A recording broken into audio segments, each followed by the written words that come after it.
biggest focus really is we need to make sure we're paying attention to the families that were torn up in this.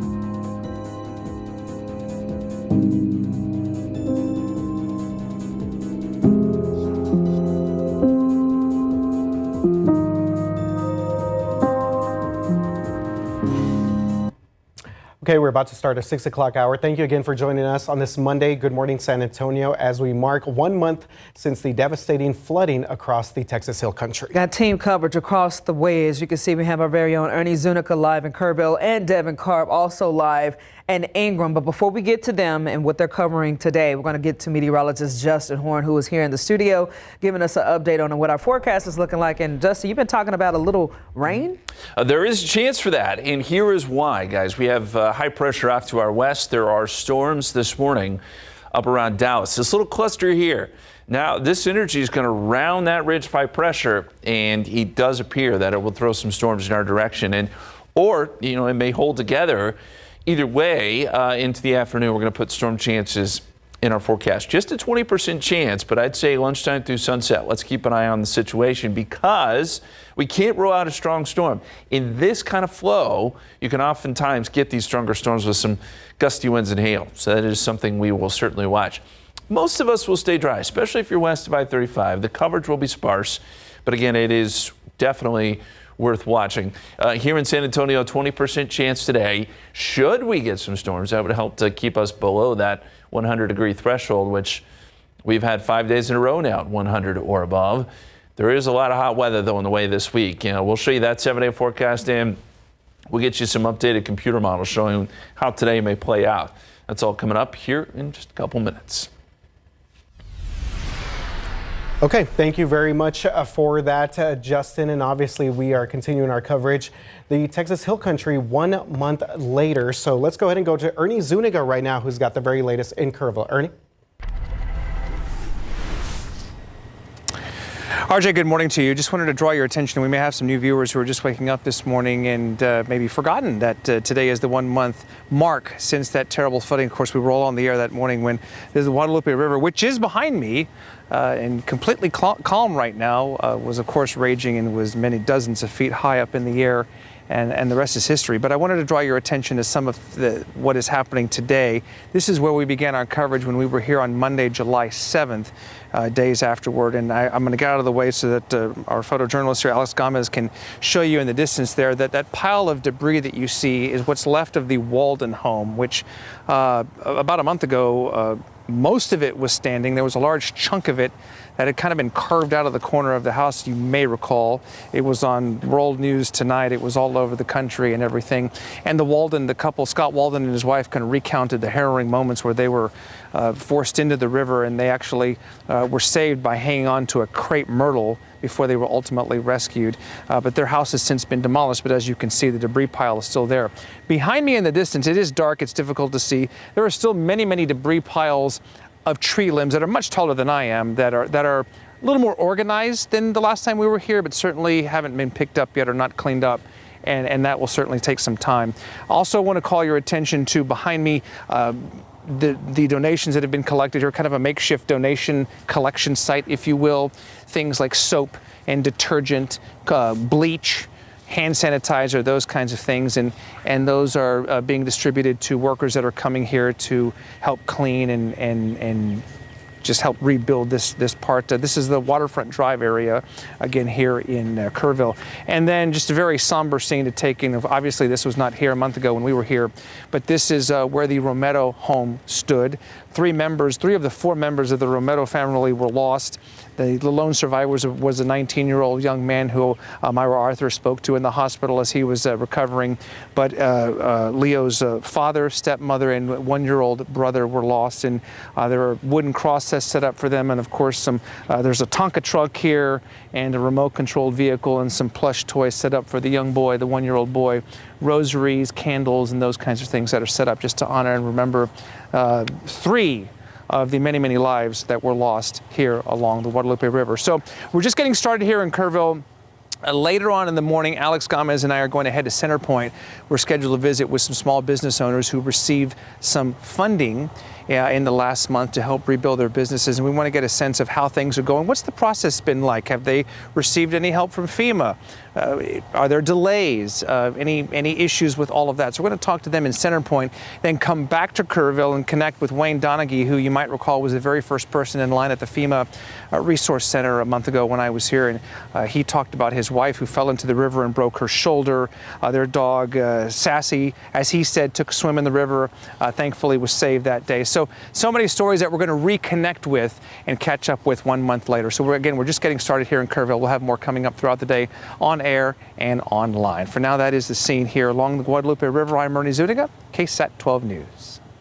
Okay, thank you very much for that, Ernie. Of course, a very somber morning out there, but we're continuing our coverage here. 2 meetings today following the ongoing concerns about flood prevention and response in the Hill Country. And the one and only Patty Santos joining us here live this morning, kind of giving us that preview of what's to take place. Good morning, Patty. Hey there, good morning. Later today, 1 month after the catastrophic flooding, the Community Foundation of Texas Hill Country will present its long-term recovery plan for that area. The foundation will hold a virtual press conference at 11:30. Now, we're going to hear more about the Kerr County Flood Relief Initiative and what victims have priorities. We're also going to hear which local nonprofits aiding flood survivors have already been helped. And they're asking more victims to complete and fill out the paperwork to get the resources they need. And the Kerr County Relief Initiative claims that it's going to guide future investments in the community and ensure resources are directed with transparency, efficiency, and local input. Meanwhile, the Kerr County Commissioners Court is also set to once again discuss property tax rates at this meeting this morning. Kerr County tax assessor collector has been asked to present the maximum tax increase allowed without voter approval. That meeting is set for 9 a.m. And of course, you can stay with KSAT and KSAT TV to find out what happens in those meetings. RJ? All right, thank you very much for that, Patty. So what we're going to do is we're going to update our folks about everything going on in the Hill Country in terms of the roads there and the repair. But first of all, just want to remind everyone, 90 right now, westbound at Zarzamora, major gridlock right here in this one stretch. We'll continue to update you guys on everything going on here on the west side of town. But let's go ahead and update all of our folks here as we continue our coverage of 1 month after the Kerrville flooding. Highway 39, FM 1340 still are completely closed right now. So that's going to be the case here, closed to the general public for the next several weeks as they continue to restore and repair a lot of those low water crossings, especially along Highway 39. That's where Camp La Junta was, and then much further down 39 is where we had the devastation at Camp Mystic. Now, first responders, residents, and also TxDOT officials still have access to 39 and FM 1340. How about in the Kerrville area? Because State Highway Loop 98, this was an area that saw some pretty significant damage. That has since been reopened. That's going to be Thompson Road. How about FM 394? That's the Lima Street Bridge. We've done several stories from there. That runs right over the Guadalupe River. That has since been reopened. FM 1350 in Centerpoint also saw some significant damage. Again, reopened. All roads there have been, for the most part, reopened to the public, but there's still a lot of restoration efforts that take place there. And I spoke with some TxDOT officials last week as we have some video of some of the damage that we saw there in the past month or so. And this was a pretty striking image here. This was a metal guardrail that was completely twisted. I mean, essentially looks like a Twizzler stick, duct tape. And that right there is the Lima Street Bridge. Some of the slabs of concrete that came off of that. You see the Guadalupe River sign there off to the side. But again, it has since been reopened. For the most part, they still want folks to be careful walking under bridges, overpasses, things of that nature. But again, TxDOT's biggest goal right now is to just kind of get some of these low water crossings back to being serviceable enough to reopen at some point in the future. So it'll be something we continue to check on with our folks at TxDOT and also give you more updates as we get them. Jeff, back to you. All right, thank you, RJ. It is now 6:08. This morning, we got the Texas Democrats have made a dramatic move, leaving the state and heading to Illinois. So they're hoping that this will block a vote on the new congressional maps pushed by Republicans and backed by President Donald Trump. The redrawn districts could help the GOP gain more state house seats in the 2026 elections. But by walking out, Democrats are denying the legislature the quorum needed to vote. It's a high-stakes strategy with potential legal and financial consequences, and this is not the first time lawmakers have used this tactic to stall redistricting efforts. Now, Democratic state reps Trey Martinez Fisher, Ray Lopez, and Diego Bernal, who all represent San Antonio, are among the legislators in Chicago. We're doing mid-decade redistricting because they know that they're probably going to lose a lot of seats in 2026. And President Trump doesn't want to lose the Republican advantage he has in Congress. So he's going to rig the game at halftime in order to pick up seats. And this is the guy who has betrayed the middle class. He's the guy who's snatching our neighbors off the street. Yes. Yeah, so Governor Greg Abbott actually responded, and he sent in a statement in response to the Democrats leaving. He says in part that the real Texans do not run from the fight, but that's exactly what most of the Texas House Democrats just did. Says rather than doing their job and voting on urgent legislation affecting the lives of all Texans, this truancy ends now, and the derelict Democrat House members must return to Texas and be in attendance when the House reconvenes at 3 p.m. on Monday, August 4th, 2025, which is today. For any member who fails to do so, I will invoke the Texas Attorney General opinion number KP 0382 to remove the missing Democrats from the membership in the Texas House. Right outside with live cam at 610, 78 degrees, and we are watching storms which right now are just south of Dallas. Why are these important and how could they affect us today? We're going to take a look at that futurecast coming up. Push it. They broke the barriers in hip hop. Now Salt and Pepper headed to the Rock and Roll Hall of Fame and into the courtroom. Why the duo is suing for their rights to their music. That's next. Yeah, interesting story. And a month after deadly Hill Country flood, survivors are speaking now. We're going to tell you about their push for real change and better help after that disaster. Coming up next. 6:14 right now. We got 1 month ago, catastrophic floods took the lives of more than 100 people in the Hill Country. Since then, search, rescue, and recovery efforts have been vital. Now, as our Zaria Oates explains, the people impacted want better solutions.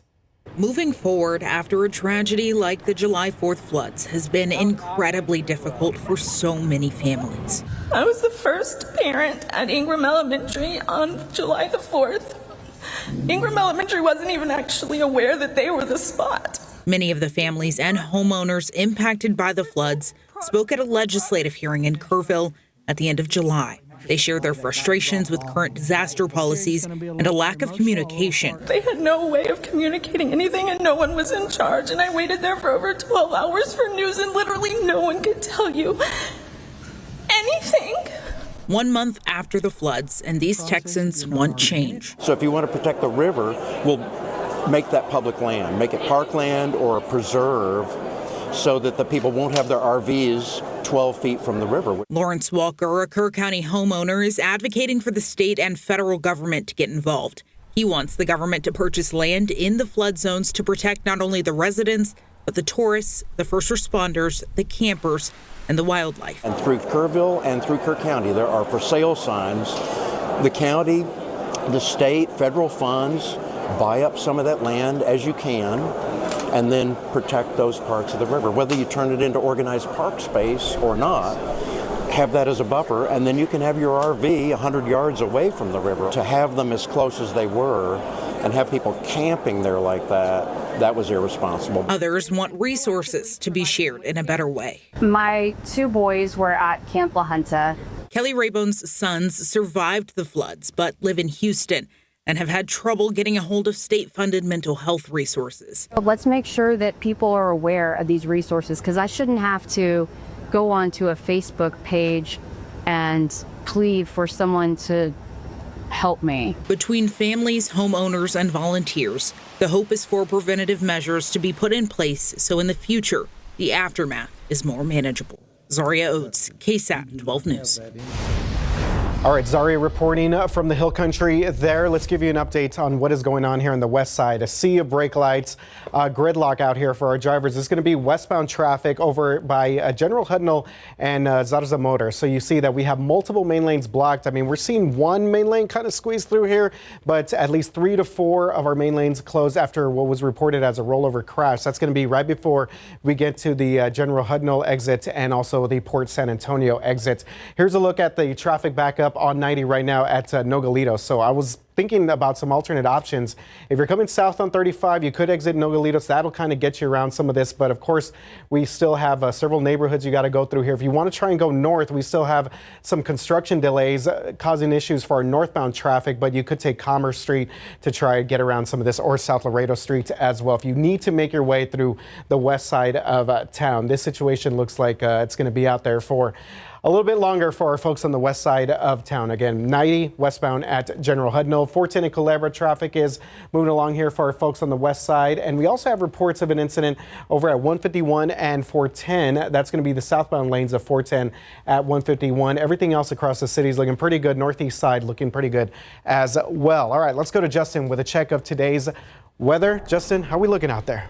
Thanks, sir. Right now we're looking good, but you look up towards Dallas-Fort Worth and you see this complex of showers and storms. We talked a little bit about this last week. The way it is set up today, we've got flow north to south. And whenever we see this setup, we can see storms, areas of storms travel great distances. And not only that, they can kind of hold their strength a little bit. So this is worth watching. Now, the current trajectory would take this kind of east of San Antonio, but there are some storms trying to build back off to the west here. So all of this to say, as we get towards, I'd say, later in the morning, midday into early afternoon, we need to watch some of these storms because if they can hold together, then we could see a couple of strong storms around the area, or at least some isolated activity. Now, this is the latest computer model, and it wants to keep a lot of this east of us by midday. I think this model is a little bit behind in timing, but you get kind of the general idea here. And then by 3 o'clock, some of these storms could be a little bit closer. And then by late this afternoon, this shows some storms in and around San Antonio, with the best chance being east of I-35. Again, I think the timeline is going to be a little faster than this, so maybe more like 2, 3 o'clock in the afternoon. We shall see. Timing is always a little tricky with this stuff, but that's the idea. Let's keep an eye out on the sky, and let's just be weather aware and ready to go indoors if we do get a storm or two. I'm going to keep rain chances at 20%. You know, it could be a little bit better than that, especially east of I-35. But I think anything we see is going to be pretty isolated. In theory, this should keep us below 100 today, should we see some rain. But it's still going to be a hot, humid day. And by the way, we've had 9 days so far this year. We've stacked up quite a few over the last few days, 5 days in a row, in fact, at 100 or above. So since July 30th, we've been putting together this streak. Again, today, a little iffy if we'll get there, but I do think the next several days we will easily get there. 100 Tuesday, Wednesday, Thursday, probably even a little warmer than that Thursday, Friday. So just be prepared for a very hot week. I think today is our one day with those rain chances. And then from there on out, high pressure takes over and it will be significantly quieter. But again, we will watch the radar for you closely. Keep that KSAT app handy too if you want to check in on things and see how they're evolving. Okay, our question for you this morning has to do with the Coast Guard. Why, you ask? Because today is Coast Guard Day. It was established on this day in 1790, but by whom? Was it George Washington, Alexander Hamilton, Benjamin Franklin, or Zachary Taylor? Right now, Alexander Hamilton leading the way. You can go to ksat.com/poll or scan that QR code so you can weigh in, and we'll get you that answer here in about 30 minutes. We'll be right back. In this morning's GMA First Look, hip-hop icons Salt and Peppa have been pushing boundaries for 40 years. When it's all said and done, what do you want to be said about Salt and Peppa? The duo, set to be inducted into the Rock and Roll Hall of Fame, now entering into a legal battle over the rights to their music. Baby, take a ride in my coupe. You make me wanna.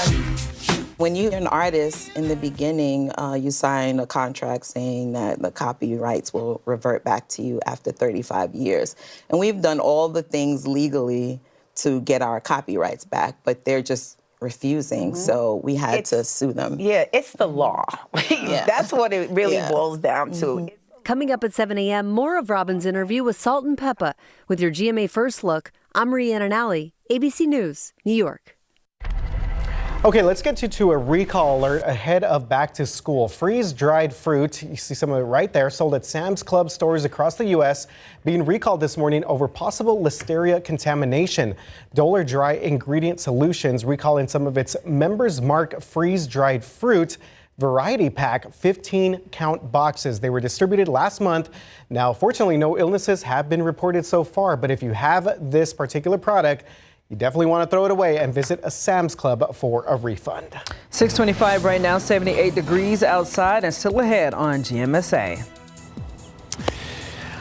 I'm Ernie Zuniga live in Kerrville. Sunrise just about to happen here in the Hill Country, and we're looking ahead at progress being made and recovery efforts 1 month later, but we're also remembering the victims, including 3 members of one family that were lost in this very spot 1 month ago. We'll come back with that live here in just a few minutes. And over here in Ingram, neighbors in the area are worried about the trash you can see, but the trash that you can't. Coming up, their concerns for Ingram Lake and how they hope local government can solve it.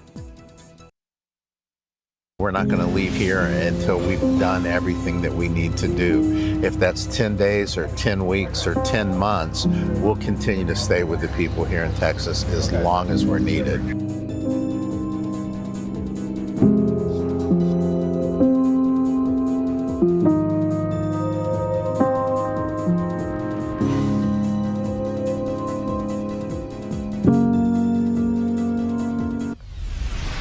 And again, we thank everyone for joining us on this Monday morning on Good Morning San Antonio as we continue our coverage of the Hill Country floods 1 month later. Yeah, we have team coverage. Our Ernie Zuniga in Kerrville and then Devin Karp live in Ingram. Now, first, though, we're going to get to our forecast before we hit both of those in their coverage and what they're covering today. But right now, meteorologist Justin Horn, you've been talking a little bit about rain, kind of expecting some drops in our forecast. We certainly could. And you know, now that we are at the anniversary here of the July 4th floods, let me say that today's forecast looks nothing like what we saw on July 4th. We're not going to get a ton of heavy rain today, but we are watching this complex of showers and storms up around Dallas. Latest computer models want to shift this south towards midday, and then we could see some of this activity moving a little closer to San Antonio by 2-3 o'clock. Now, I think this model is a little behind.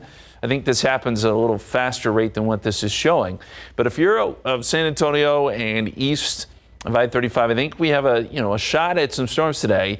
And because of the way the flow is and when these storms will arrive, there is also the potential for some strong storms, gusty winds and hail being the main threats, something we'd watch this afternoon.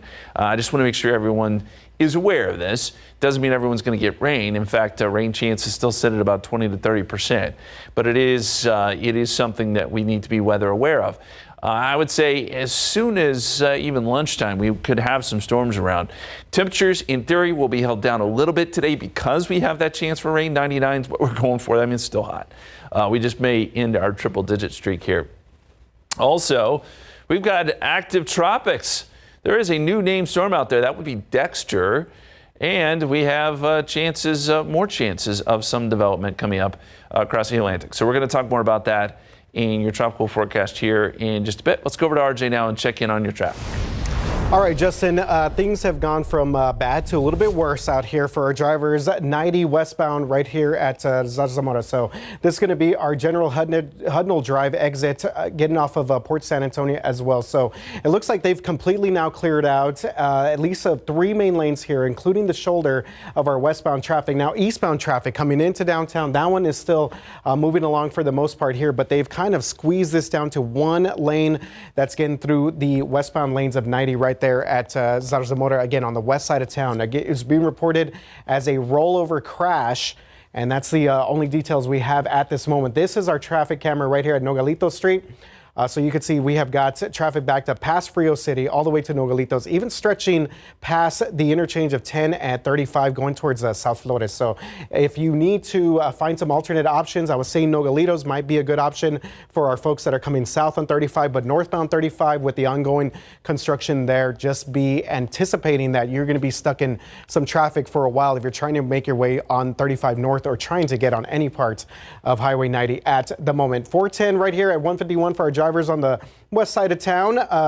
This looks like we do have a stalled vehicle still being reported over here in the southbound lanes of 410 right there at that 151 interchange for all of our folks making their way through, again, the further west side of town, not the one part that is extending through 90 at Zarzamora. So again, we're going to continue our coverage there and see exactly if we could get more updates for you guys. But again, not a great situation for our folks out there on the west side of town.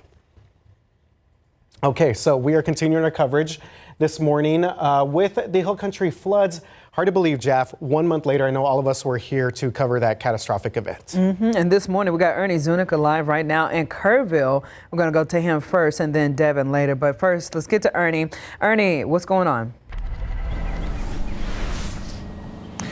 Javni, just some brand new information here that I've been able to pick up just in the last few minutes. So we are charting the progress and catching up with some of the survivors and the flood victims throughout the day here today. But for this moment, we want to remember 3 of the lives that were lost. We talked about the Romero family earlier. Leo Romero Jr., the 19-year-old, the lone survivor from this particular house, where the front steps of this home have become a makeshift memorial. But I'm going to talk to Regina Guevara here in just a minute because she just arrived on the scene and she is essentially running the command center that's here. But she just informed me that this actually was delivered yesterday, and I didn't notice it at first, but this is actually a log. This is a Regina, what did you call this? A log? Thank you very much. A log rack, a custom-made log rack that is draped in flowers right now. The idea is eventually for Leo, once he's able to do so, to remove the flowers and use this as a log rack. Leo's uncle actually came by and he designed and painted this cross to remember the family members.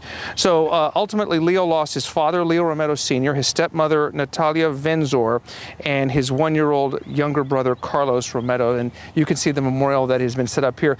Regina, I'm going to borrow you real quickly here while we have a few more seconds here, because Regina mentioned she just stopped by, and you're essentially running the command center because this is part memorial. The command center is back there. We talked about all of the donations that have come in, but and forgive me because you're going to use my mic here. Explain what's happening. What is this community going through right now, and how are you doing 1 month later?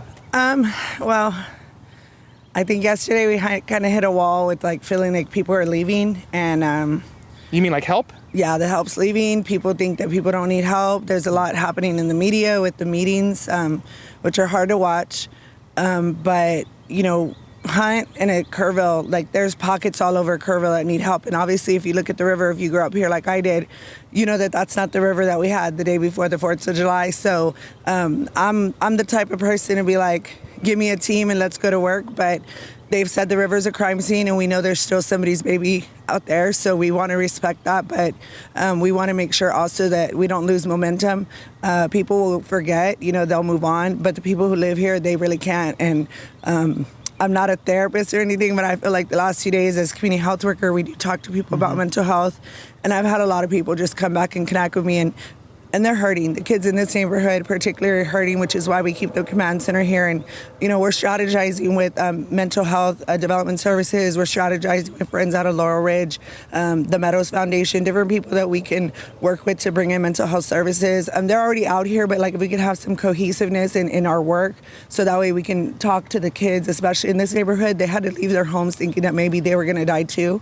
And that's a hard thing to live through. So that's why we're staying. I can hear the emotion in your voice. I can assure you one thing. I can't speak for all the other media, but we're not going anywhere. We're definitely going to stick around. And I just appreciate you just happen to be driving by, and I know it's... Yeah, we need more volunteers. I mean, we need volunteers to know that there's houses that are still in stages of, you know, decay. There's houses that are still with mold growing in them that need remediation. Not everybody is technologically savvy to get on there and, you know, do QR codes and all that. So we're going house to house trying to make sure they have what they need. And yesterday I just spent a day visiting people, like, how are you doing? And, you know, yes, how am I doing, but how are they doing? And I mean, it's hard. Our first responders are, you know, they're tired. You know, we talk a lot about what we're doing out here, but the first 9-10 days, people went to sleep. They laid down, but they didn't sleep. So, you know, they need a lot of love. So if you have any gift to give, like a meal or just a kind word, come out here. I'm not saying you're hanging out. Please don't come and TikTok, you know, unless it's for a good cause to raise money for somebody. But people need help. People need help. All right, we'll keep fighting the good fight, and thank you for your time this morning. Hang in there. Thank you for being here. I know. I saw you at one of those meetings, I thought. Yeah, no, we got some good people in the building. We're trying. We're trying. Thank you, Regina. Yes, sir. Okay, very good. All right, we're going to let her get back to her very important work. Again, she's running the command center here. Let's go over to Ingram right now. Devin Karp has been here this morning. We've been following that community for weeks now, and I know there are concerns, Devin, with one of the lakes nearby in that area and kind of the long-term impact that this disaster could have on Ingram. Yeah, absolutely, Ernie. Right over here near Lake Ingram, I'm standing where the water was well above my head when the inundation came through. And now that the water's receded, it's left behind a lot of trash like this. But neighbors are also worried about the trash you can't see, things under the water. They've talked about how they're getting the water right up to the doorsteps of others, but they're worried about what's been left behind in the lake and how it could hurt their community, their economy, their environment for the years to come. So after the floodwaters receded, some of the neighbors spoke to the first responders about using their sonar technology throughout the water to find and identify any of the missing people. But those first responders told neighbors that they've seen things like cars, trucks, RVs, and other debris down there. Now the neighbors want to see the lake drained so crews can recover any of the bodies that might still be missing down there and remove the trash along with the engine oil, gasoline, any of the pollutants still in the water, because they say these lakes are a big source of tourism, recreation, and enjoyment for the people who live here and those who visit. I was able to speak with one neighbor who wanted to remain anonymous after getting backlash for calling for change, but says he's still seen bubbles rising from the lake, is worried that they're methane, and thinks that it could impact his community for years to come. Divers that were out there yesterday that had located and then went down and looked at the stuff right out in front of our place. You know, they said there's at least 3 cars and some kind of an RV camper out there, and they're halfway buried in silt.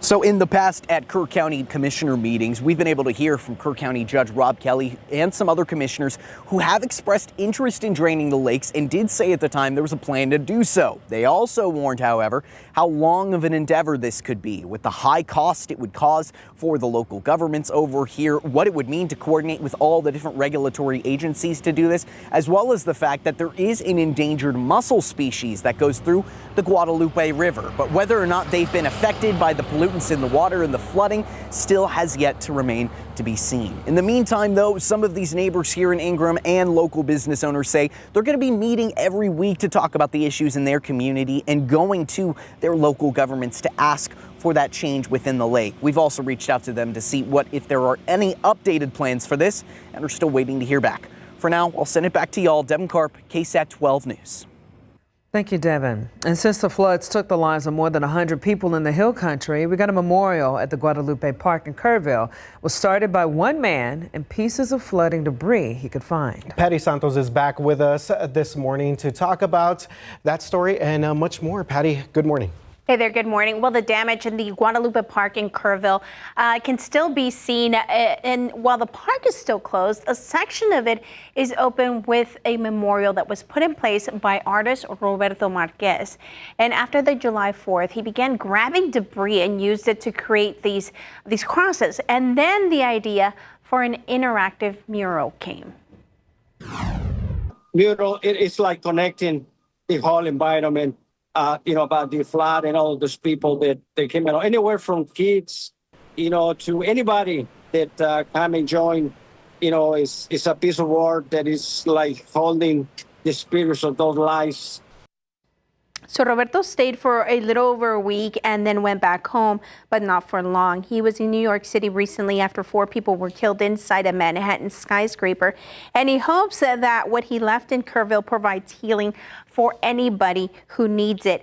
Meanwhile, state lawmakers have filed several bills to shore up the safety of youth camps in the wake of the devastating Hill Country floods. So far, 9 bills have been proposed that would address everything from emergency plans to better communication systems and life jackets inside every cabin. Guys.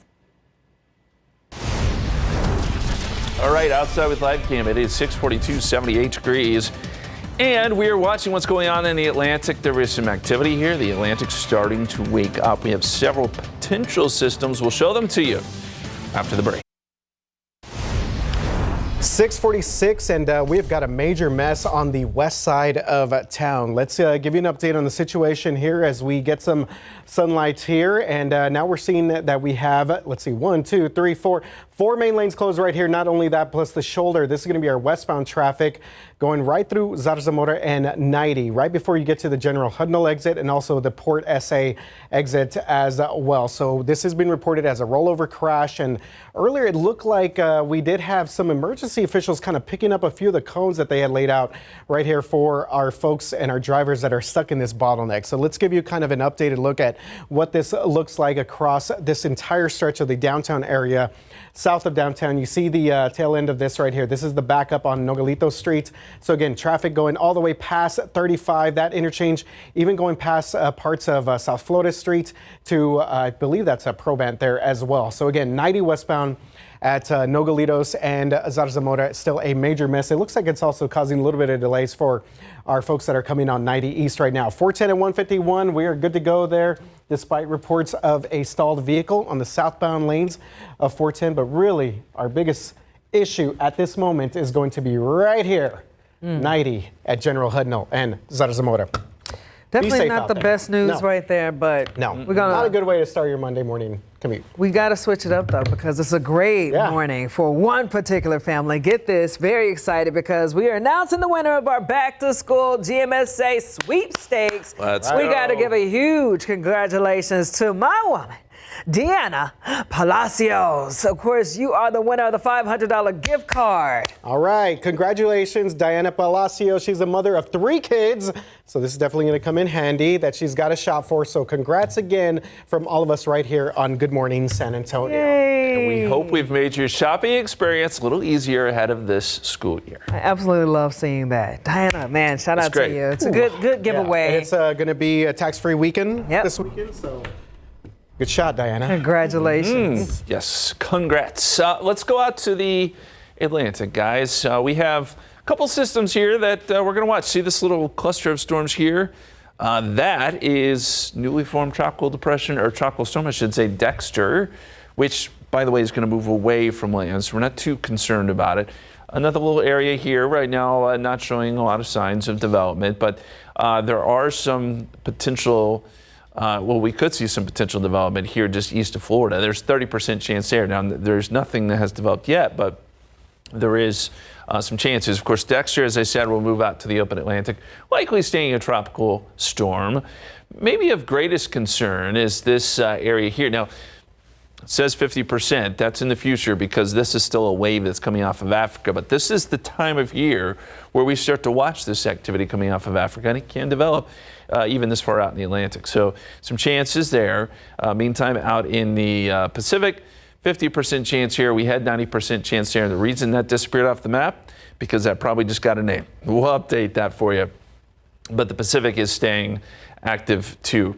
Okay, let's switch back to what we got going on here at home. Sunrise will be at 6:56 this morning. So we're talking about 7 minutes away. Sunset at 8:24. Total sunlight today, 13 hours, 27 minutes. Here's what we got going on. High pressure off to the west. Flow is out of the north. So all this activity we're seeing up here across North Texas, these little disturbances are going to roll down towards San Antonio today. And based on what I'm seeing on radar and just based on the latest data we're getting, I'm going to raise rain chances today to 30%. That's a new update for you. Midday, I think these storms will actually be a little bit further south, maybe around Austin at this point. And then we could see some of these storms work towards San Antonio late afternoon. And because of the timing, because it is late afternoon, we got peak heating. And what we know about northerly flow is that we can often get some stronger storms involved here. Just the way this setup works. I do think we could see 1 or 2 strong storms. Gusty winds and hail are going to be the main threats here. Those are things that we will be watching. Most of this will die down at sunset.